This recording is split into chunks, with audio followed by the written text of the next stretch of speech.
If you want to understand, if you really want to understand how the American government actually works at the highest levels, and if you want to know why they don't teach history anymore, one thing you should know is that the most popular president in American history was Richard Nixon.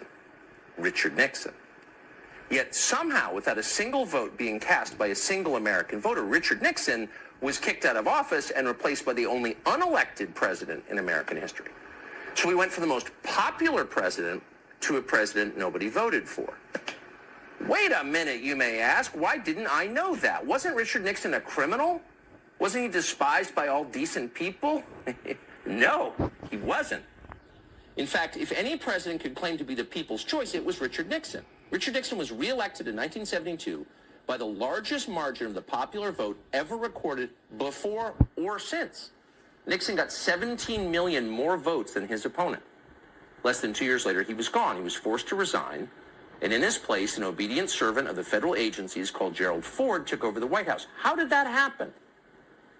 Well, it's a long story, but here are the highlights, and they tell you a lot. Richard Nixon believed that elements in the federal bureaucracy were working to undermine the American system of government, and had been doing that for a long time. He often said that. He was absolutely right. On June 23, 1972, Nixon met with the then CIA Director Richard Helms at the White House. During the conversation, which thankfully was tape recorded, Nixon suggested he knew, quote, who shot John, meaning President John F. Kennedy. Nixon further implied that the CIA was directly involved in Kennedy's assassination, which we now know it was. Helms' telling response? Total silence. But for Nixon, it didn't matter because it was already over. 4 days before, on June 19th, the Washington Post had published the first of many stories about a break-in at the Watergate office building. Unbeknownst to Nixon and unreported by the Washington Post, 4 of the 5 burglars worked for the CIA. The first of many dishonest Watergate stories was written by a 29-year-old Metro reporter called Bob Woodward. Who exactly was Bob Woodward? Well, he wasn't a journalist. Bob Woodward had no background whatsoever in the news business. Instead, Bob Woodward came directly from the classified areas of the federal government. Shortly before Watergate, Woodward was a naval officer at the Pentagon. He had a top-secret clearance. He worked regularly with the intel agencies. At times, Woodward was even detailed to the Nixon White House, where he interacted with Richard Nixon's top aides. Soon after leaving the Navy, for reasons that have never been clear, Woodward was hired by the most powerful news outlet in Washington and assigned the biggest story in the country.